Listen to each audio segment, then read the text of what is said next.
you could have a really quick Tumblr style blog, which is a photo and, a descriptive 100-word text thing that tells them what they're seeing. Videos can become blogs. There's endless things that you can do. So thinking about just using a little bit of writing to link things together and showcase them on your blog, I think is a highly underutilized thing, and you'll see very quick results because Google will recognize you as a publisher.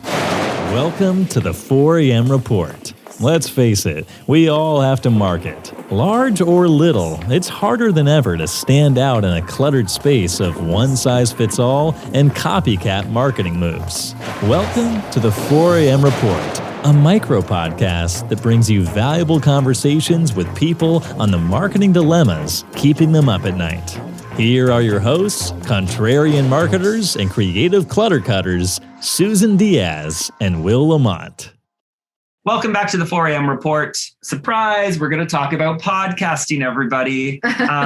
And we are going to give you 4 plays to get your podcast mojo back. So this episode is for you podcasters out there. Maybe you're a small business owner. Maybe you look after a podcast for your corporation. A lot of people are doing podcasts, but they fall out of love with them quickly because maybe they're not seeing results, or, they're not fully thinking about how they can fully be using it. Mm-hmm. Maybe they're getting bored of doing the same old. So we have 4 ideas here for you, folks. Yes. I think the exhaustion sets in. We often say this, people get bored with their own stuff before anyone has even a tenth of the audience has seen it, right? So that goes for podcasts as well. So we are feeling like, okay, we're putting it out, can't really tell what's happening. It's a lot of work. How do you keep it going? So I'll first quickly mention the 4, and then we'll dig into them a little bit deeper. So the first of the 4 things that you can do to really quickly get your podcast, seen more, heard more, and doing more for you. And make it part of integrated to your brand more. Integrated to your brand more is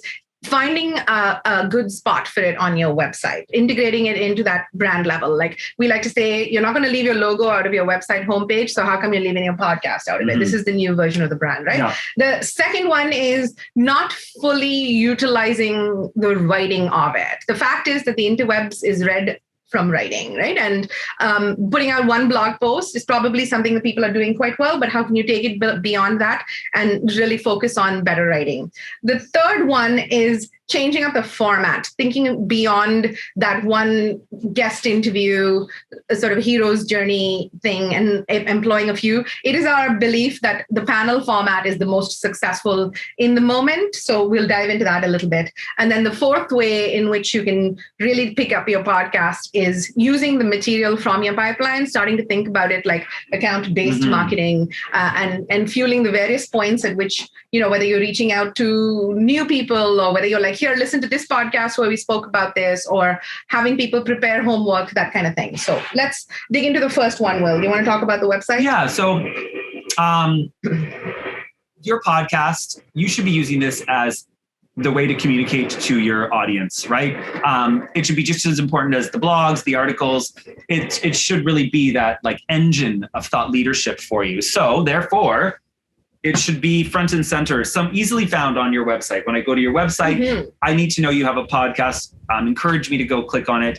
Some people use those RSS feeds to just auto-populate maybe a web slice, just like you would the most recent blog. Here's the most recent podcast podcast topics. If you can't, like some people just don't have room to put it up in the top menu bar, podcast, but you can work it into a scrolling homepage website. Yeah, I think it's really important to, like, even as part of your brand discussions, figure out what is the hierarchy of your podcast. If you're a larger firm, I know that the main menu has got lots of competing priorities. You might not be able to just throw it up there, and you want to keep it clean. But that said, like we said, this is the new form of brand. This is the new way in which you're sort of communicating with your audiences and teaching and letting your expertise shine through. So having a clear place in your homepage, a simple solution does tend to be that web slice. And then, finding ways in which you push it out beyond the website. Tell people, now it's easily findable on our website, in your social and that sort of thing.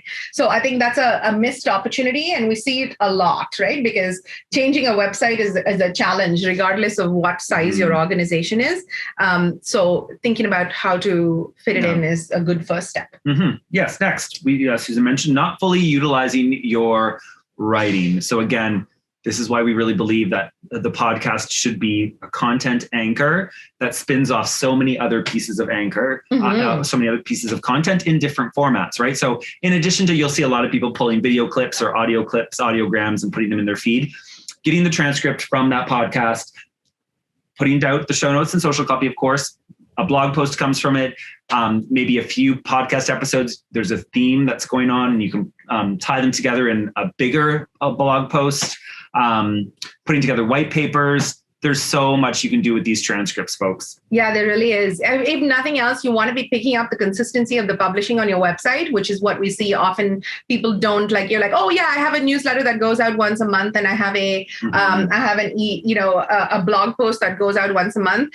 Newsflash, that's just not enough, folks. In today's publishing speed, you have to have something go out on your website at least on a weekly basis. And the blog is like the most obvious place to make that happen. And I think a fallacy that I want to dwell on for a second here, Will, is that thinking that a blog post is only like a 1,000-word article or something. You could have a really quick Tumblr style blog, which is a photo and, a descriptive 100-word text thing that tells them what they're seeing. Videos can become vlogs. There's endless things that you can do. So thinking about just using a little bit of writing to link things together and showcase them on your blog, I think is a highly underutilized thing, and you'll see very quick results because Google will recognize you as a publisher, because immediately you're going to see the podcast is going to go on your website. So your website changes once, and then the blog post is going to go on your website. So that's the second time. So you see how the publishing volume has gone up a whole lot. That's key. That's a good point, Susan.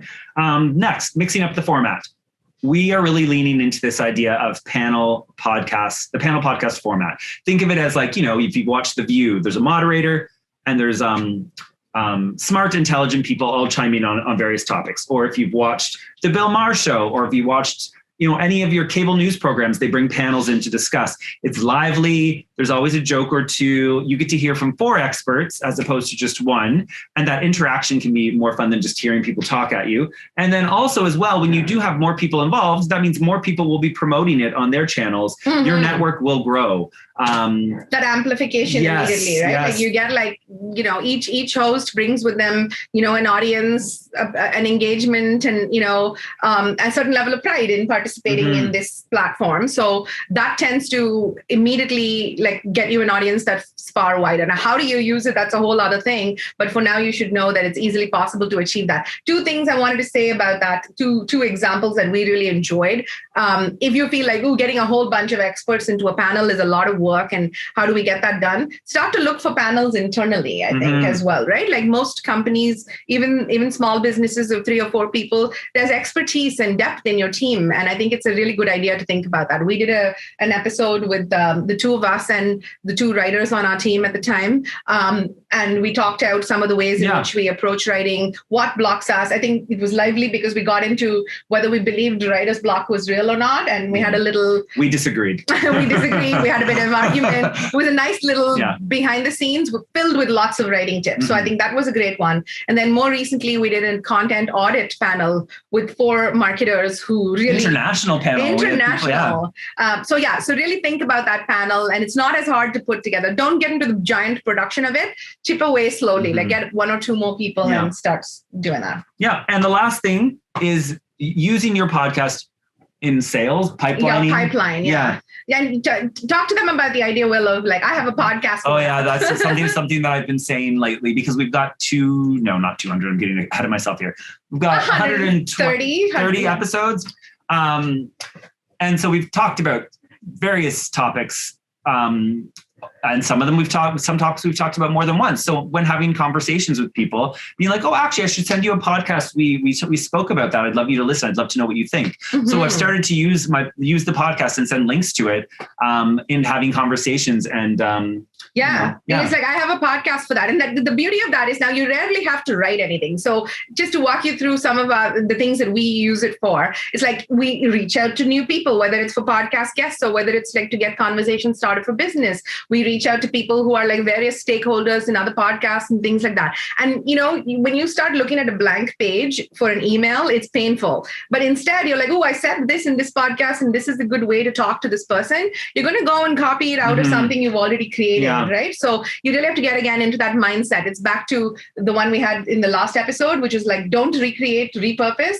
We go and pull out material. And this is account-based marketing, folks. Like often you're like, oh, I have this pipeline and then I have to pay someone to create content for it. Well, you probably have all of this expertise and this gold from your thought leaders already in your podcast. So why wouldn't you use that? And now, one more thing that I do, Will, sometimes I give people homework in order to make this. So sort of like getting them to commit to the discussion, right? So if I'm like, okay, all right, we're going to be talking about this, about podcasting. Do you mind listening to minute 27 to 33 of this podcast? And then we'll chat about that some more, because I think it gives you a level of credibility. And then it helps the other person to sort of commit to the process by doing the pre-work, if that makes sense. That's very interesting. Yeah, I like that. So those are the 4 points right there. Yep. Fall in love with your podcast all over again. Yeah. Put it on your website, put some more writing in it, put some panels on it, baby, and put it in your pipelines. There you go.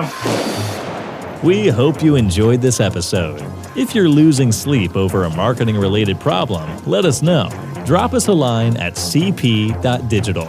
Sweet dreams. Well, hopefully.